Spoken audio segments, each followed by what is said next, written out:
papel de la vitamina D3, porque amén de regular los niveles de calcio y de fósforo en la sangre y de regular la absorción o de mediar la absorción de ellos mismos en los intestinos y de promover la reabsorción en los riñones, pues a nivel de esqueleto facilita esta mineralización por parte del osteoblasto.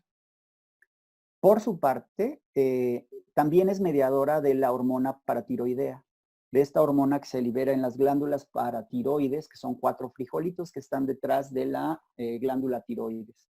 Y al regular esa secreción, pues controla la cantidad de calcio sérica. Es por esto que pacientes con hipertiroidismo o hiperparatiroidismo, pues van a tener niveles más altos de calcio en sangre, pero niveles más bajos de calcio en el esqueleto.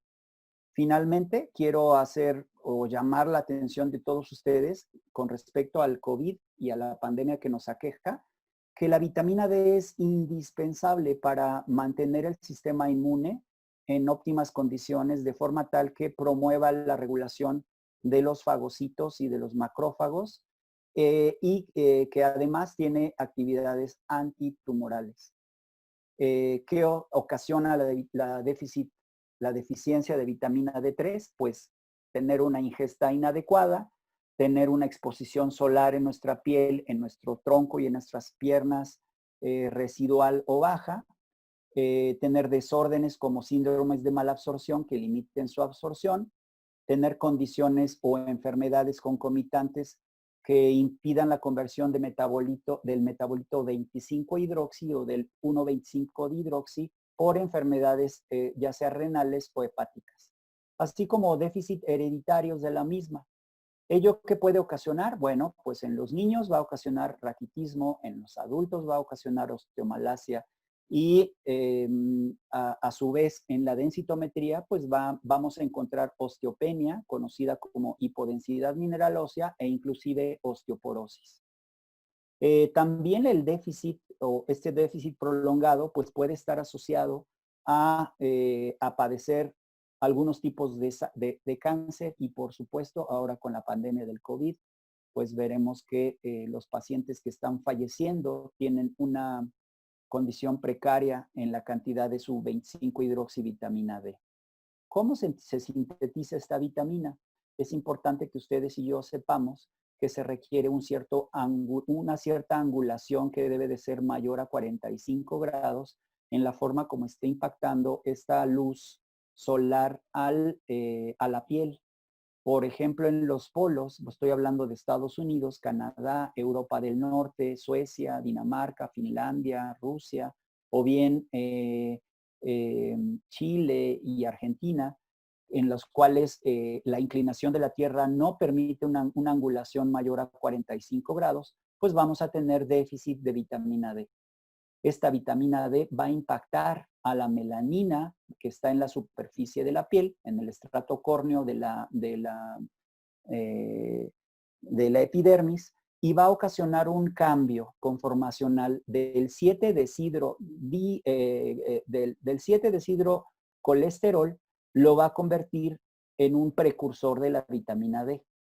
Aquí vemos la flecha, con luz ultravioleta, el 7-deshidro se va a convertir en previtamina D. Y para eso es necesaria la luz ultravioleta. Es necesario exponerse a una a una cantidad de luz ultravioleta entre 270 y 290 nanómetros. Si ustedes usan un bloqueador solar con factor de protección mayor a 3, no estoy hablando mayor a 10 ni mayor a 20 o a 60 o a 90, mayor a 3 es suficiente para que bloqueen la síntesis de vitamina D.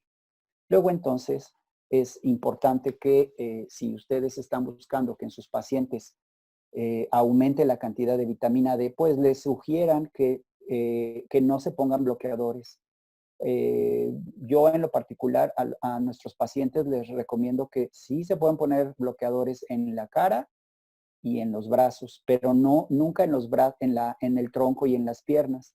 Desafortunadamente la luz ultravioleta se filtra o se refleja, se refracta en el vidrio de los cristales. Luego, entonces, tomar la luz a través de vidrios tampoco es muy buena idea. Es necesario la luz directa.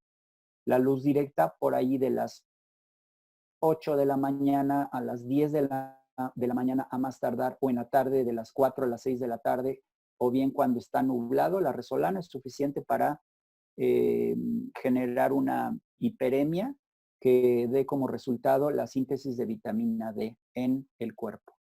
Dentro del espectro de luz de luz electromagnética, vemos que la síntesis de la vitamina D se da en el espectro de la región ultravioleta, pegadito a la ultravioleta.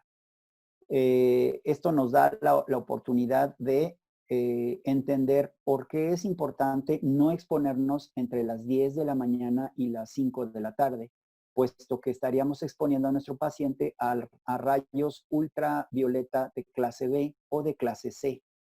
Y esos rayos pues van a ser, por su frecuencia muy pequeña, podrían llegar a ser probabilísticos y posteriormente estocásticos para la generación de cáncer. ¿Qué es lo que sucede? Bueno, que esta previtamina D se isomeriza, o sea, se abre esta molécula, y una vez que se abre, se hidroxila. Se hidroxila primero, como había mencionado, en el riñón, para formar la 25-hidroxivitamina, primero en el hígado, para formar la 25-hidroxivitamina D, y luego se dihidroxila con una unión en la posición 1, en la cual se forma la 1,25-dihidroxivitamina D.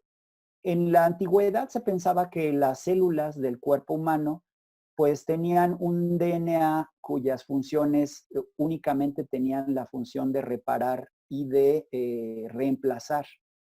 Sin embargo, ahora se sabe que las funciones relacionadas a la vitamina D también incluyen funciones con respecto al DNA, en el cual se está mediando la síntesis completa, además de la reparación y del reemplazo.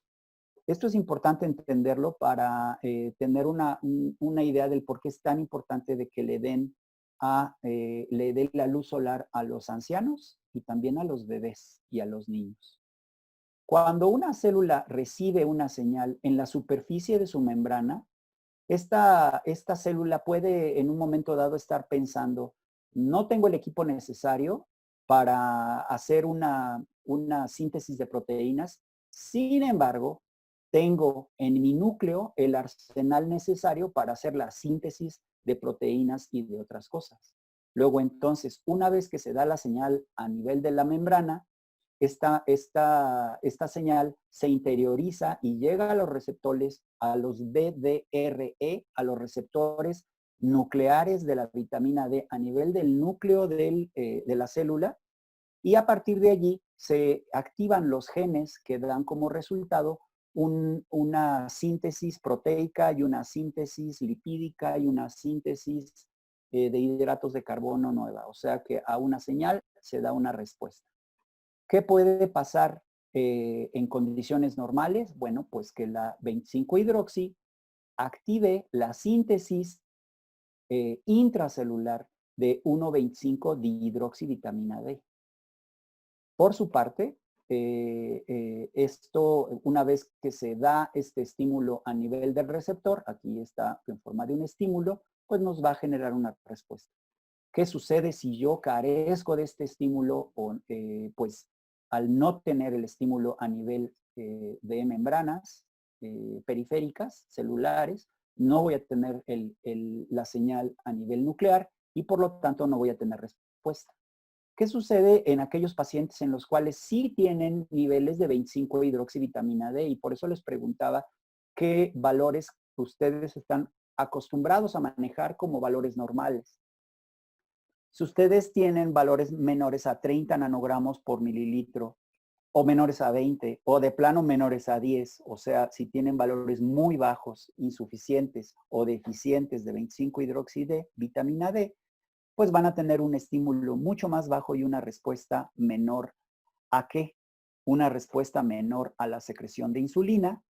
Recordemos que la 25-hidroxivitamina D puede ocasionar una disminución entre un 5 a un 10% de los valores de glicemia en sangre.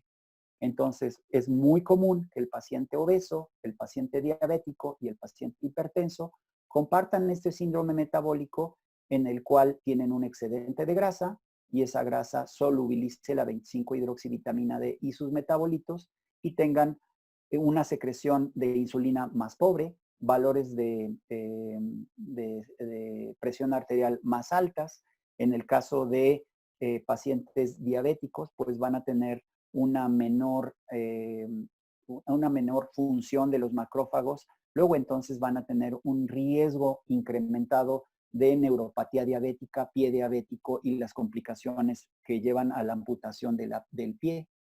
En términos del músculo liso, pues favorece la contracción muscular y es ahí donde entramos en el mundo del deporte, en el cual los pacientes que tienen una mejor suplementación, que tienen valores mejores de vitamina D, pues tienen una mejor contracción muscular y tienen un desempeño atlético mejor, más alto. Recordemos que es importante la activación de la piel por medio de la luz ultravioleta y que haciendo una recapitulación o una síntesis de lo que había mencionado, pues este 7-dehidro o deshidrocolesterol se convierte en la forma preactivada, que sería la 25-OH vitamina D, y finalmente la vitamina D3, que sería la 1,25-dihidroxivitamina D. Para tenerlo en forma de estructuras químicas, pues vemos que en el hígado se hidroxila y en el riñón se dihidroxila, de forma tal que en el intestino se dé la absorción por medio de los canales de Calvin-Dina a nivel de intestino delgado. Muy importante subrayar que esto que nosotros identificamos como obvio a nivel de absorción del intestino corresponde solamente al 5% del 1,25 vitamina D3 que está circulando en nuestro cuerpo. Solamente el 5%. El 85% restante está en la periferia y está dando señales a otros tejidos. Había mencionado el tejido inmune, pero prácticamente el 95% de nuestras células tiene receptores a nivel de membrana o a nivel nuclear para la para la vitamina D. Luego entonces podemos entender por qué la vitamina D es tan importante a nivel epidemiológico y clínico. Es importante subrayar que el valor que nosotros estamos buscando identificar es la 25-hidroxivitamina D, no la 1,25. La 1,25 es una fracción que, si bien es cierto es la activa, se encuentra en términos de nanogramos por de microgramos por mililitro, mientras que la 25H se da en nanogramos. O sea que es mucho más pequeña la cantidad de 1,25 dihidroxivitamina D. En esta estamos hablando de nanogramos y corrijo, esta es en picogramos, Entonces es mucho más difícil medir la 1,25, es mucho más inestable y es por eso que cuando ustedes se tomen un análisis de 25-hidroxi, el químico que les esté tomando la muestra debe de cubrir los tubos de ensayo con aluminio para que esa 25-hidroxi no se hidrolice y reporte valores más bajos. Es importante mencionar que las funciones que tiene a nivel de riñón son endocrinas, mientras que a nivel periférico son endocrinas y además autocrinas, o sea que la célula se autorregula ella sola. Y subrayar el hecho de que solamente es el 5% lo que los niveles de vitamina D3 activa, que es la 1,25 dihidroxivitamina D, son las que estamos midiendo a nivel de suero. O sea que es más importante el efecto a nivel de otras células que el que hasta este momento quizá la gran mayoría de ustedes identificaba como importante la vitamina D y los comerciales de Danonino que dicen para crecer sano y fuerte y, en términos de tus huesos, pues tómate un Danonino, pues eso solamente es el 5% de las funciones que tiene la vitamina D. Es muy importante subrayar también que cuando ustedes tienen una buena exposición del sol, tienen una buena ingesta de vitamina D a nivel de alimentos o de suplementos, la cantidad máxima que el cuerpo puede almacenar en sus tejidos, a nivel de sangre son 2,000 unidades internacionales por día. Sin embargo, esto nos abre la necesidad de no estar pensando en cantidades de 400 unidades o de 800 unidades internacionales diarias, sino de 4,000 o de 6,000 unidades internacionales diarias. El doctor Robert Henley fue un pionero en este concepto de describir la necesidad de dosis mucho mayores de ingesta diarias, de medición de ingesta mucho más alta de las conservadores de la IOM o de la Sociedad de Endocrinología. Es importante que cuando nosotros nos encontremos frente a nuestro paciente, pues le hagamos hincapié en la importancia que tiene la medición de la vitamina D. No es una medición económica. Chopo cobra 1,281 por la medición de 25-hidroxi. Laboratorios de referencia 1,500, Ángeles 2,200. Sin embargo, cuando ustedes evalúan la necesidad y la importancia de la vitamina, pues nos damos cuenta que las implicaciones clínicas son grandes. No solamente a nivel agudo, sino a nivel crónico. Existe una pléyade de enfermedades crónicas que están relacionadas con déficits de vitamina D. Desde el punto de vista de las perspectivas de enfermedad crónica, encontramos a la nutrición, a las infecciones, a las toxinas e inclusive a las lesiones, a las contusiones como un componente esencial. Por ello es importante identificar y medir a la vitamina D. Ya que la vitamina D le permite al cuerpo reparar y construir los elementos necesarios en forma diaria. Un nivel bajo de vitamina D hace imposible esta reparación. La gran mayoría de nosotros pensamos en términos de esta gráfica.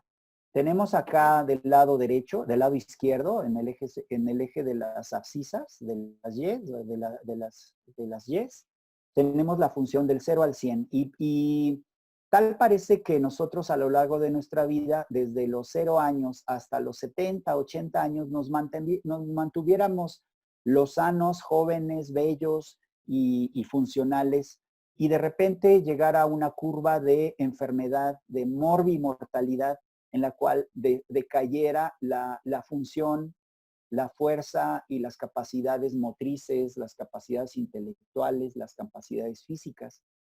Y parecería que la mortalidad incrementaría conforme va aumentando la edad. Eso es lo que en teoría pasaría, por lo menos en el libro de Aldous Huxley, de Un Mundo Feliz, en el cual todas las personas morían jóvenes, totalmente jóvenes, pero a la edad de 50 años. Y todos sabían que morirían a la edad de los 50 años cumpliditos. Sin embargo, no es así. Nosotros nos damos cuenta de que existen poblaciones, inclusive de niños que tienen 10, 12, 15 años y que se empiezan a alejar de esta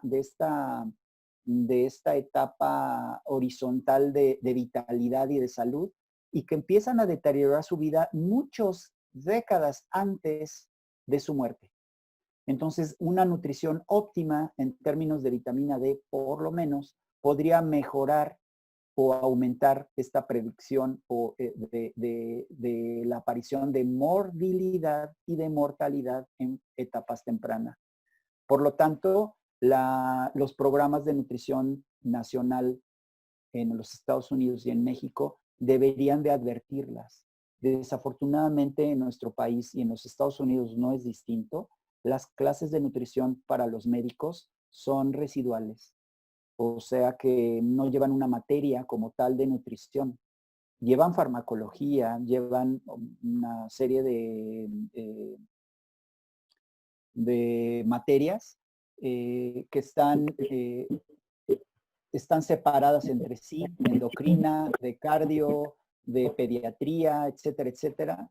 Y desafortunadamente no se ve al cuerpo como un todo, ni mucho menos desde el punto de vista de nutrición. Ya no digo de bioquímica, ya hablo de nutrición. Luego entonces, el entender qué y cómo puede la vitamina D mejorar esta curva descendente, pues es el objetivo de esta presentación. Cuando nosotros ahora evaluamos el riesgo de caídas, sabemos que el paciente, el adulto mayor, mientras más caídas, pues tiene el riesgo de fracturas y de mortalidad. Vemos la gráfica de una suplementación con calcio y una suplementación con calcio más vitamina D y vemos que el riesgo de caídas disminuye cuando la persona además está suplementada por lo menos con 800 unidades diarias de vitamina D en una cohorte de 3 meses, en los cuales el valor basal era de 12 nanogramos por mililitro. Recuerden que estamos pidiendo por lo menos 30 nanogramos por mililitro. ¿Qué podemos hablar? Ahora ya no de caídas, sino de fracturas.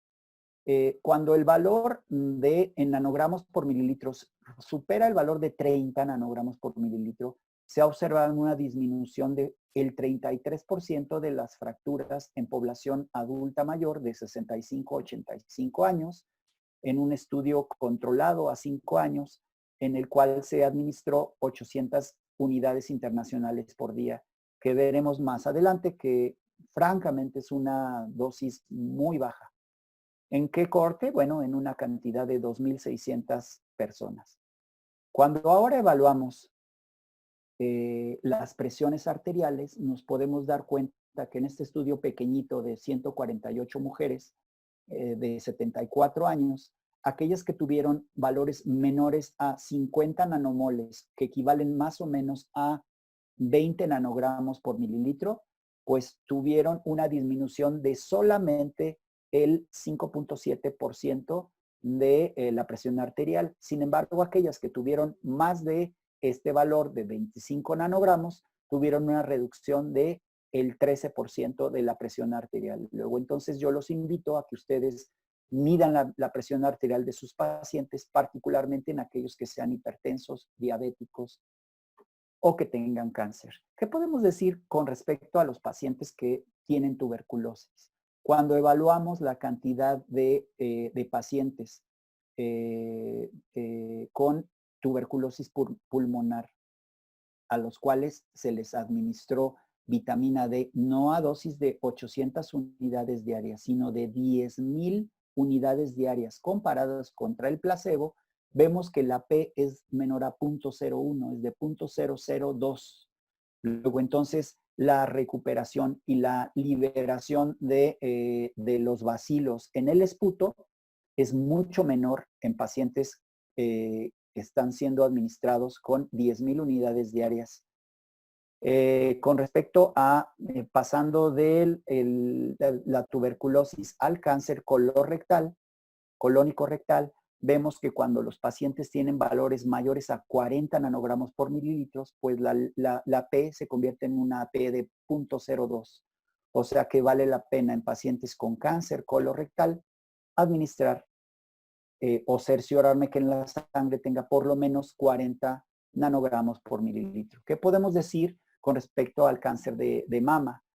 Cuando el valor está por arriba de 30 nanogramos por mililitro, se disminuye en un 69% el riesgo de desarrollar la enfermedad. Luego, entonces, la 25-hidroxivitamina D, medida en este tipo de pacientes, pues ofrece una ventana de oportunidad en ellos. ¿Qué podemos hablar de otro tipo de pacientes? En 1,100 pacientes mujeres de 66, bueno, de 60 a 72 años, de las cuales finalizó el protocolo el 87% y que pudieron aumentar su valor basal de 28 a 38 nanogramos por mililitro. Cuando las personas son capaces, pacientes que tienen cáncer, son capaces de aumentar en forma sérica la cantidad de vitamina D, vemos que aquellas que recibieron 1,100 unidades internacionales por día, pues tuvieron una disminución considerable de el riesgo en sus riesgos relativos con respecto al placebo. ¿Qué más podemos decir? Podemos decir que a pesar de que esta es una cohorte pequeñita de 200 contra 400, 266 con placebo y 403 con calcio y vitamina D, vean que el porcentaje de pacientes con cáncer de colon se vino a la mitad. En el caso del cáncer de colon fue a 0, a pesar de que fueron muy poquitas personas, de pulmón de 1 a 0, de linfomas de 1.5 a 0.5, de otro tipo de cánceres de 0.7 a 0.2 y en total de 6.8 a 2. Quiere decir que vale la pena explorar la medición de 25-hidroxivitamina D, no solamente en enfermedades agudas, sino en enfermedades crónicas. ¿Qué podemos decir con respecto a la mortalidad?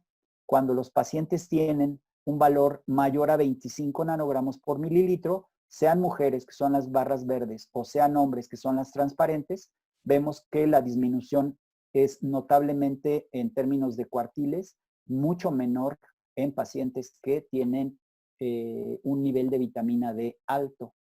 Podemos mencionar que en el Estudio Nacional de Salud y de Nutrición en los Estados Unidos del 2001 al 2004, se evaluaron a personas de más de 18 años. ¿Cuántas? 10,000 personas. Y se evaluó un índice de letalidad nacional que se empezó a medir en el 2001 y terminó en el 2006. Se midieron todo tipo de causas de muerte y se encontró que aquellos que tenían una cantidad mayor a 50 o 60 nanogramos por mililitro, desde que tenían el 20%, los 20 nanogramos por mililitro, pues eran suficientemente atractivos y que la disminución en la mortalidad fue de alrededor del 58%. Esto traducido en otro estudio con pacientes que estaban convalecientes o que estaban en asilos de ancianos, 714 de 70 a 79 años, en el estudio de salud y envejecimiento de las mujeres de Baltimore. Bueno, pues encontramos que aquellas que tuvieron menos de 15 nanogramos por mililitro tuvieron una tasa de supervivencia mucho menor que aquellas que estaban por arriba de 27 en el cuartil 4. Con respecto a la pandemia, nosotros podemos darnos una idea de que utilizando esta metodología de Hill, en la cual se explora la causalidad para identificar por lo menos con un punto de corte en mayo del 2020, si aquellos pacientes que estaban llegando a las salas de terapia tenían una buena cantidad de vitamina D o una cantidad baja de vitamina D. Sabemos que la vitamina D es una hormona esteroidal que teóricamente es capaz de reducir el riesgo de infección por COVID mediante a 3 sistemas básicos. El primero es la modulación del sistema renina-angiotensina, o sea, los receptores de la AC2. El segundo es eh, mejorar la respuesta innata y adaptativa del sistema inmune. Y la tercera es modificar las barreras físicas, o sea, las capas bilipídicas de proteínas, de forma tal que impiden la adhesión del bicho. Estas asociaciones inversamente proporcionales estuvieron relacionadas con respecto al COVID en cuanto a incidencia y mortalidad. Quiere decir que a mayor nivel de 25-hidroxi, menor mortalidad, menor incidencia y viceversa. Es interesante luego entonces evaluar a la 25-hidroxivitamina D como un aliado potencial en el manejo de pacientes que tienen COVID positivo. Dentro de los hallazgos preclínicos sabemos que una vez que la 25-hidroxi y la 1,25-hidroxi se unen a la membrana externa y se unen además al receptor interno nuclear, pues generan cambios en la expresión de genes y estos cambios en la expresión de genes disminuyen la infección y disminuyen la mortalidad.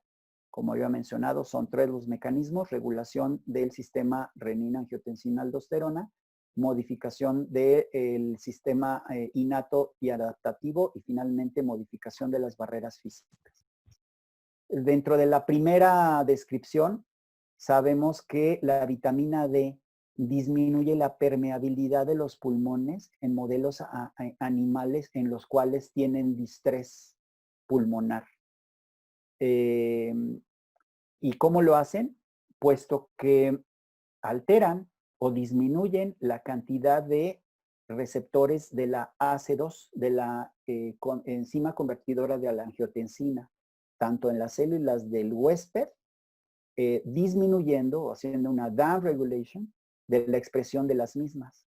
Luego, entonces, si no tengo tantos receptores, pues ¿cómo se va a fijar el virus y se va a internalizar en nuestro organismo si no hay dónde fijarse?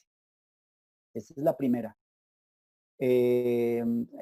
Reconozcamos o recordemos que estos receptores AC2 están expresados en muchos órganos, por ejemplo, en el intestino delgado, y eso es lo que ocasiona diarreas, en el tejido alveolar y pulmonar, ocasionando esta tos, esta fibrosis y esta coagulopatía, y en otros órganos, como el hepático y el renal.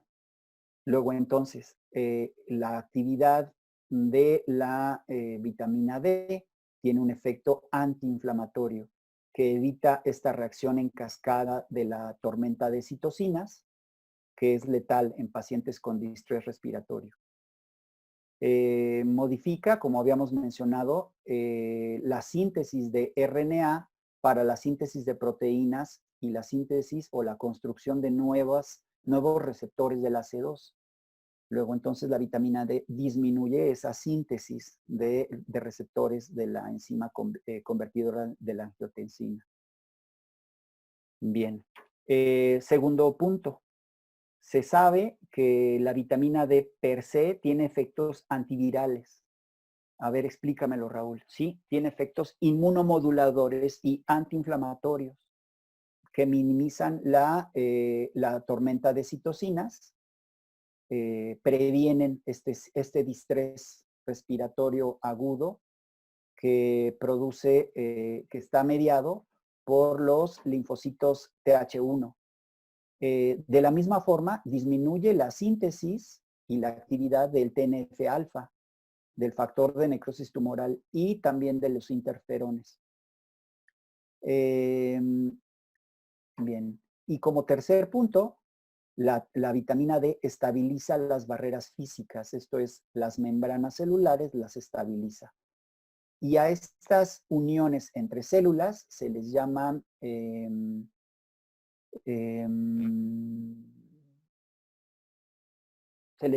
joint cells, joint cell unions. Entonces, al estar apretadas las células, la llegada de los virus disminuye la posibilidad de infección y de invasión.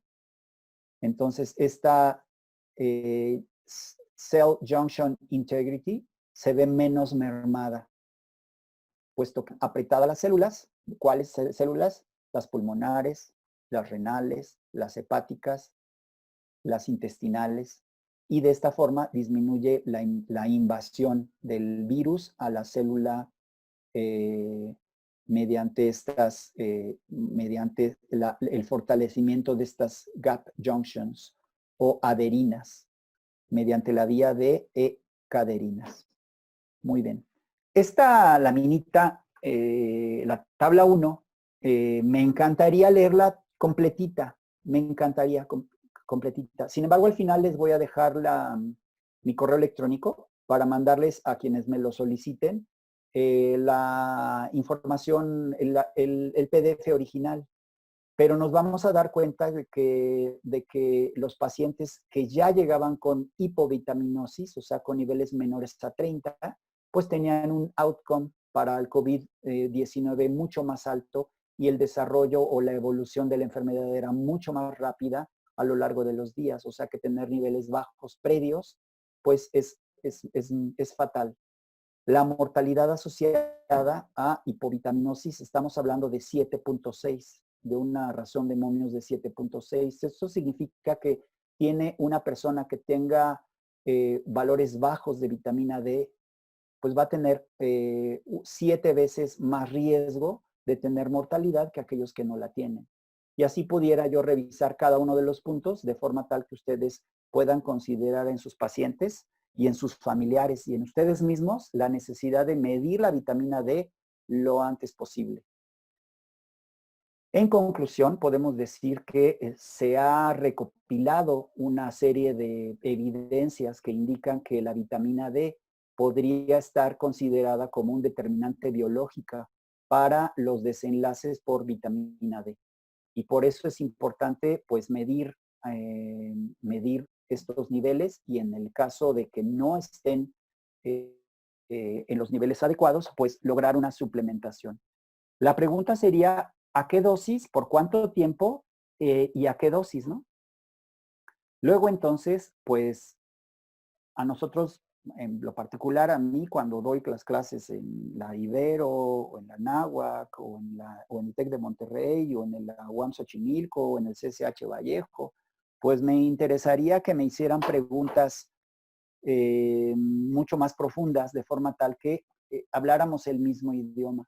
Sin embargo, pues nos preguntan de la dieta de la luna o si el caltrate es bueno o no, y bueno, pasamos a las siguientes diapositivas. ¿Y qué pasa con la vitamina D? Bueno, la gran mayoría de las personas identifica la vitamina D solamente para ancianos, lo cual es absolutamente incorrecto. Se debe de medir en niños, en adultos, en jóvenes, en atletas, en enfermos y además en no enfermos. Desafortunadamente, el déficit de vitamina D, estamos hablando de Oriente Medio, recuerden ustedes que allá se cubren todos, se ponen sus túnicas por cuestiones religiosas, pero eso ocasiona un déficit del 81%. En las poblaciones en las cuales tienen más exposición a la luz solar, pues vemos que tienen menos prevalencia e incidencia de déficit. Esta lámina solamente subraya el hecho de que aquellas personas que tienen una suplementación tienen menor riesgo de fracturas de cadera o menor riesgo de fracturas no vertebrales con respecto a aquellas que tienen valores más bajos. Y cuando nosotros suplementamos con calcio y vitamina D, pues se abre una brecha importante con respecto a aquellos que están simplemente como placebo. Estos datos nos hacen, por lo menos a mí, que me he dedicado en los últimos 3 meses a indagar en una forma bastante profunda acerca del dióxido de cloro y de las posibles implicaciones que tiene con respecto a la prevención y a la curación de pacientes, pues de la misma forma me hacen reflexionar en el caso de la vitamina D, que prácticamente ha sido ignorada, ha sido minimizada, ha sido ninguneada y que las dosis que sugieren la gran mayoría de los consensos, tanto en Estados Unidos como en Europa, con respecto a los niveles de ingesta diaria y de evaluación en sangre, son verdaderamente bajos. Es importante considerar no solamente los niveles, sino qué ocasionan estos niveles desde el punto de vista de fisiología. Cuando nosotros medimos la vitamina D en nativos africanos, por ejemplo, los Masai Mara, allá en África, y los comparamos con otra población eh, también nativa, nos damos cuenta de que en ambos casos, sea los Masai o sean los Kanjik, cualquiera de las dos, tienen valores mucho más altos de lo que sugiere ES, la Endocrine Society, o la IOM, que es la Institute of Medicine en los Estados Unidos. Entonces, en los países occidentales, el Instituto de Medicina, y en Estados Unidos, la Sociedad de Endocrinología dice, mira, con que esté arriba de 50 milimoles por mililitro o de 75 milimoles por mililitro es suficiente en términos de milimoles. Hablando de nanogramos por mililitro, este valor de 50 equivaldría a 30 nanogramos por mililitro o 25 nanogramos por mililitro, y este de 75 estaríamos hablando de 36. O sea que las recomendaciones son muy bajas. Esta tablita nos habla de cómo los valores deberían de ser mucho más altos. Estamos hablando de 60 a 75, mientras que nos damos cuenta con esta lamita anterior que los masáis y esta otra tribu pues tienen valores mucho más altos que los sugeridos por la población en los Estados Unidos y en la comunidad europea. Luego, entonces, medir y tener un punto de corte es muy importante. ¿Para qué medir y para qué tener un punto de corte? Bueno, nosotros le llamamos deficiencia. ¿Deficiencia de qué? De vitamina D, aquella condición en la cual la ingesta inadecuada de un nutriente resulta en una disfunción significativa o, lo que es lo mismo, una enfermedad. Ahora, eso sería deficiencia. La deficiencia y la insuficiencia no son lo mismo. La deficiencia está hablando ya de enfermedad. La insuficiencia quiere decir que el valor es bajo, pero que todavía no está ocasionando enfermedad. E inclusive, cuando nosotros hablamos de valores adecuados de este nutriente, específicamente de la vitamina D, no necesariamente estamos hablando de una nutrición óptima. O sea que podemos tener pacientes con 30, 40 o 50 nanogramos por mililitro que en la medición de la vitamina D aparentemente estén normal, pero que tengan alteraciones funcionales. Y eso es muy importante, como decía el doctor Leo, en pacientes que son atletas, porque el paciente puede estar caminando, brincando, bailando, etcétera, haciendo sus actividades atléticas y ustedes se dan cuenta de que la función está mermando. Entonces, si ese paciente está con insuficiencia o deficiencia, pues pueden asegurar que ese se les va a lesionar y se les va a enfermar. Pero pueden haber algunos que tengan inclusive valores limítrofes normales y ustedes se den cuenta de que la función está mermada. Entonces, yo me inclino francamente más hacia una visión más holística, integral, como la del doctor Henley, que a la versión reduccionista de la Endocrine Society o de la IOM. Entonces, recordemos que la ingesta adecuada, los valores adecuados de la vitamina D nos permitan un control de la transcripción genética que se va a representar como un estímulo extracelular adecuado, mientras que la deficiencia va a ocasionar estrés tisular y una serie de alteraciones funcionales. ¿Qué alteraciones funcionales? Bueno, caídas, fracturas, enfermedades óseas, hipertensión,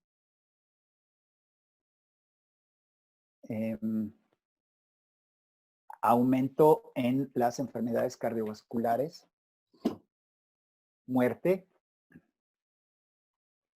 En el caso de bebés, el hecho de encontrar prematuros, pesos bajos, aumento en el riesgo de cesárea, síndrome metabólico, diabetes, enfermedad periodontal, resistencia a infecciones, o más bien una susceptibilidad mayor a infecciones, diferentes tipos de cánceres, un aumento en el riesgo de esclerosis múltiple y de enfermedades del sistema nervioso como la esquizofrenia.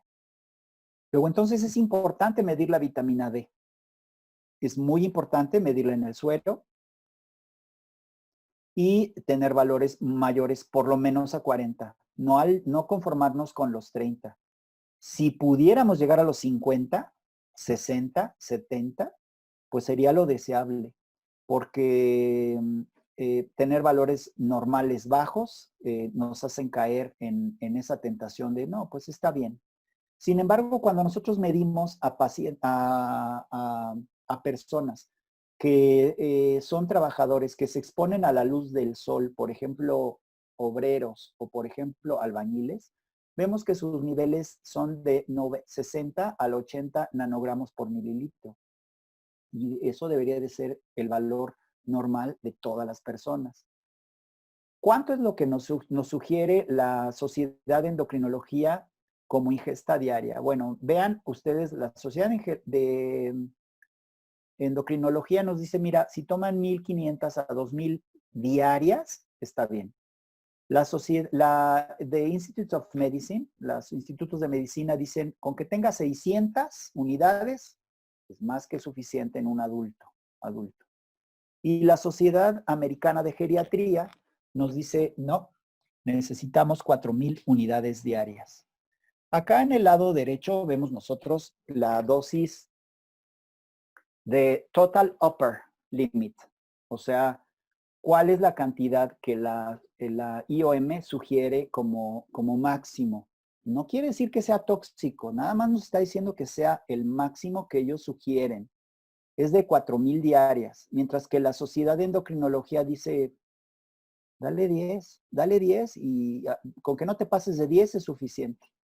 Eso nos lleva a la pregunta obligada de cuánto es tantito y cuánto es demasiado o cuánto es muchito, ¿no? Entonces, si nosotros vemos que tenemos pacientes con enfermedades, pacientes que ya no están enfermos, pero que están disfuncionales, y a su vez pacientes que están saludables, vemos que mientras más alto es el nivel de vitamina D, podemos nosotros tener unas funciones fisiológicas más adecuadas.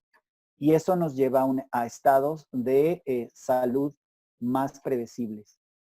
Es importante considerar que hay dos formas de evaluar el beneficio de un suplemento. La primera de ellas es mediante la evaluación de un riesgo en la cual estamos intentando prevenir la aparición de enfermedades. Y la segunda es voy a llamarle un panorama o un enfoque fisiológico en el cual no esté centrado en la enfermedad, sino esté centrado en la función. Estas dos variantes son las que han tenido un estira y afloja bastante rudo en los consensos internacionales. El doctor Heinle, el doctor Robert, siempre abogó porque fuera funcional y que evitáramos, mediante un cuerpo funcional, evitáramos la enfermedad. En cambio, los institutos americanos y las cortes europeas y americanas insisten en que tiene que haber enfermedad. Si no hay enfermedad, a partir de que se presenta la enfermedad, entonces lo puedo considerar como una evidencia. Lo malo de todo esto es que si de por sí es tortuoso lograr una adherencia al tratamiento en aquellos pacientes que tienen hipertensión o tienen diabetes y saben que tienen hipertensión y diabetes y a pesar de ello no se toman los medicamentos. Y conste que pues son enfermedades crónicas, no transmisibles, degenerativas, y a pesar de ello tenemos una enorme cantidad de pacientes que no se adhieren al tratamiento. Si eso pasa en pacientes diabéticos e hipertensos o dislipidémicos, pues ¿qué le podemos llamar o cómo le podemos categorizar a estas enfermedades en las cuales están derivadas de un déficit de vitamina D y el paciente no siente nada o no son tan evidentes los cambios? Por esto es importante subrayar que nosotros deberíamos de estar constantemente evaluando a nuestro paciente y buscando pues que la función se esté manteniendo. Desafortunadamente, en los estudios controlados, o en los estudios multicéntricos que se hacen a nivel internacional, la gran mayoría de ellos, derivados de la vitamina D, no cumplen con las características mínimas para tener resultados estadísticamente representativos. Y estos estudios, puesto que la vitamina D sí está patentada, sí tiene varias marcas, pero es una vitamina o es una hormona bastante económica, pues entonces como que la soslayan y dicen, no, pero ¿para qué estudiamos eso? Mejor le metemos dinero a nivel de estudios epidemiológicos. Recuerdan que los estudios pues obligan a monitores clínicos, obligan a estudios de laboratorio que se deben de hacer en un mismo lugar, pero esos estudios se deben de hacer en forma multicéntrico en diferentes hospitales de diferentes países para llegar a conclusiones. Y pagarle a esos monitores, pagarle al médico y pagarle al paciente, porque todo eso se paga, se le paga por participar al estudio, pues hace que los laboratorios digan, no, ¿yo para qué le voy a meter? O sea, en dióxido de cloro, ¿quién va a meter dinero en investigación clínica controlada si el producto no es patentable? ¿Quién va a pagar los estudios de laboratorio? ¿Quién va a pagar las tomografías? ¿Quién va a pagar los dímeros D? ¿Quién va a pagar las ferritinas? ¿Quién va a pagarle al paciente? ¿Quién va a pagar? O sea, seamos sensatos de que en este mundo comercial, pues todo se mueve con dinero. Y si hay alguien que no pague ese precio de formar parte de la industria farmacéutica a la cual yo pertenecí alrededor de 15 años, pues nos damos cuenta que para ciertos productos que ofrecen un amplio rango, una amplia perspectiva de ilusión y de oportunidad, no se van a dar, no se van a dar esos estudios.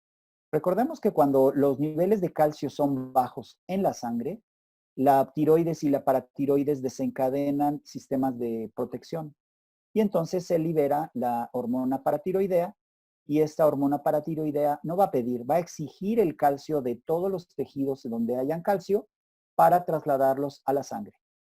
Una vez que se eleva el nivel de calcio en sangre, una vez que se eleva la síntesis de vitamina D, lo demás se regula. Entonces, evaluar la PTH, la hormona paratiroidea, es una forma bastante aceptable y bastante razonable de medir en forma indirecta la vitamina D. ¿Cómo lo hacemos? Pues miren, mientras más alto sea el valor de 25-hidroxivitamina D, menor va a ser la cantidad de hormona paratiroidea. Hasta que llega un momento en el que cuando rebasa el valor de 50 nanomoles, que más o menos vienen siendo 50 entre 2.5, vienen siendo 20 nanogramos por mililitro, 20, recordemos que el punto de corte era 30. Cuando la persona tiene más de 20 o tiene más de 30, esto se vuelve una asíntota, se vuelve horizontal esta línea. Y al volverse horizontal, quiere decir que aunque yo le siga metiendo más vitamina D, no va a subir ni va a bajar en forma significativa la hormona paratiroidea. Entonces, cuando los pacientes están bajos en vitamina D, se va a liberar una gran cantidad de hormona paratiroidea intentando compensar o de traer calcio a la sangre. Recordemos que la PTH y la vitamina D tienen efectos exactamente opuestos. Una quita calcio de los huesos y la otra pone calcio de los huesos. Bien. Es importante luego entonces tener este enfoque fisiológico en el cual, ok, yo tengo los valores en la mano de los resultados del laboratorio de mi paciente, pero necesito cruzarlos con pruebas de función, de fuerza y de función. No confiarme. Ahora, estoy a punto de terminar la presentación. Me quedan algo así como dos áreas solamente y una de ellas es con respecto a toxicidad. Con respecto a toxicidad, podemos decir que de estos 23 estudios multicéntricos que se han evaluado, 8 reportan valores de toxicidad cuando los valores son mayores a ¿cuánto? Bueno, cuando los valores son mayores a 200 nanogramos por mililitro, podemos hablar de una posible toxicidad. Cuando los valores están por debajo de los 200 nanogramos por mililitro medidos en sangre, podemos considerar que el riesgo de toxicidad disminuye. Recuerden ustedes que el valor de la IOM y de la Endocrine Society establece 30, desde 30 nanogramos hasta 100. Bueno, ustedes aquí pueden considerar que hasta 200 inclusive el riesgo es bajo. Oye, Raúl, ¿y cómo voy a alcanzar esos niveles de 200 nanogramos por mililitro? Mira, tú le puedes dar inclusive 30,000 unidades diarias de vitamina D. Si, con que no rebases los 30,000 unidades de vitamina D, vas a tener un riesgo bajo de toxicidad.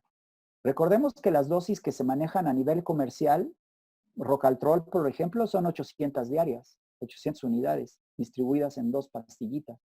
Caltrate tiene 400 unidades y si se toman 2, o sea, tiene, por eso le llaman Caltrate 600, porque tiene 600 de calcio y 400 de vitamina D.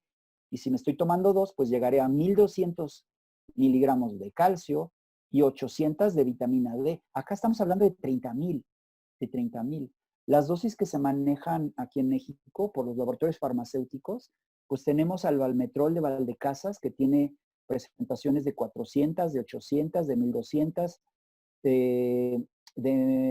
y su presentación más grande es de 3,200 unidades. Son pastillitas pequeñitas, más chiquitas que mi uña, de la mitad de mi dedo meñique.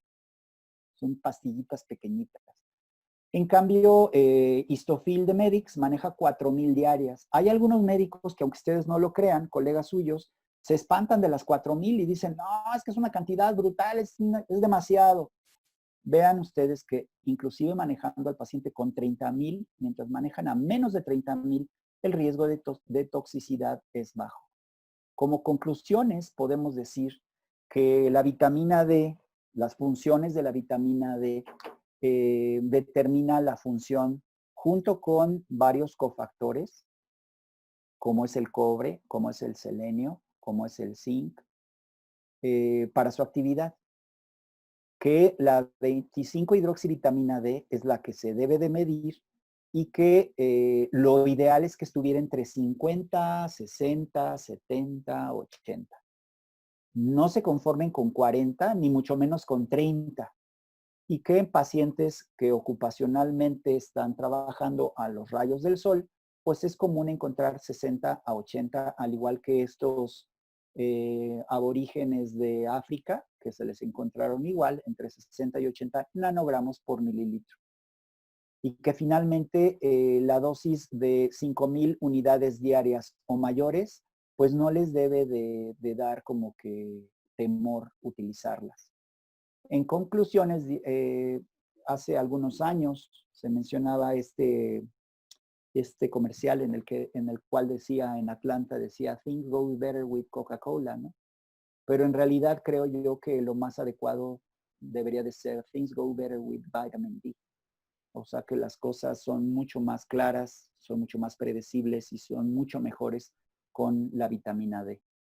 Bueno, con eso cierro mi presentación. ¿Quiénes somos nosotros? Nosotros somos una clínica que se ha desarrollado desde el año 2002, evaluando pacientes, haciendo campañas corporativas a nivel comunitario, epidemiológico. Hemos evaluado a miles de personas, yo creo que alrededor de 100,000 densitometrías periféricos en el país, con prácticamente todos los laboratorios farmacéuticos, con Roche, con Merck, con Aventis, con Novartis, con Servier, etcétera. Entonces, nuestra misión corporativa es identificar en forma temprana aquellos pacientes que tengan un riesgo de fracturas, riesgo relativo y riesgo absoluto de fracturas. Y para eso es importante dar programas de seguimiento y obviamente evaluar mediante campañas, pues, qué cantidad, en este caso de esta plática, pues qué cantidad de 25-hidroxivitamina D la tienen ustedes, o sus empleados. Nos hemos esforzado a lo largo de estos prácticamente 18 años en hacer evaluaciones no solamente de densitometría, sino de composición corporal por DEXA, por impedancia bioeléctrica.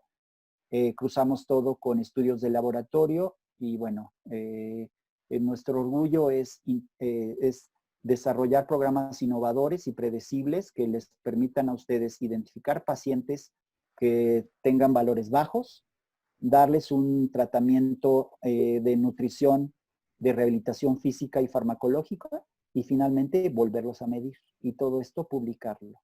Eso es lo que nos ha llevado a pues acercarnos a trabajar con la doctora Clark, con el doctor Tamayo, con la doctora Velázquez en la UAM Xochimilco, en otros países con Aminogram, con 3M, etcétera. Y lo que estamos buscando es evitar a toda costa tener fracturas subclínicas, lumbalgias crónicas, incapacidades frecuentes, disminución en la productividad, en aquellos que son empleados. Ya no se digan aquellos que ya son jubilados y que tienen las mismas fracturas, lumbalgias e incapacidades, de forma tal que evitemos a toda costa tener osteoporosis laborales u osteoporosis derivadas de la edad, seniles, que desafortunadamente no tienen un diagnóstico. Como lámina final, que el sol y la alimentación no son suficientes para lograr niveles adecuados de vitamina de 25-hidroxivitamina D, que la del Institute of Medicine marca 30 nanogramos o 75 nanomoles por litro como puntos de corte. El valor fisiológico debe de ser entre 40 y 60 nanogramos o más. Y que una vez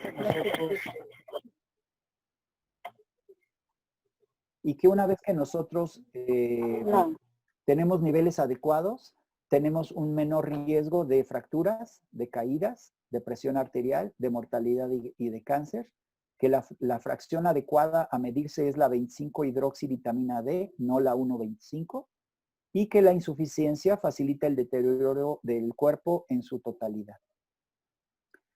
Con esto cedo la palabra a la doctora Azucena, a Beatriz Azucena Barrera, para que, si están ustedes de acuerdo, pues abramos un espacio de preguntas, y si no hacen preguntas, pues yo les empezaré a preguntar. Muchas gracias por la atención y estoy listo para sus... Gracias, amigos. Y ya tenemos aquí varias preguntas, te las voy a ir leyendo. La primera es, ¿qué tipo de complemento sugieres? Como complemento, yo me inclinaría a todas las fuentes naturales, a lácteos, a peces, a pescados, a omegas, de forma tal que esa grasita de los alimentos naturales, a los champiñones, por supuesto. Los champiñones deben de exponerse al sol y deben de cocerse o de someterse al vapor antes de comerse. Esta rara tradición de comer champiñones portobello en ensaladas prácticamente crudos, pues corren ustedes el riesgo de que, o sea, sí tienen vitamina D, calciferol.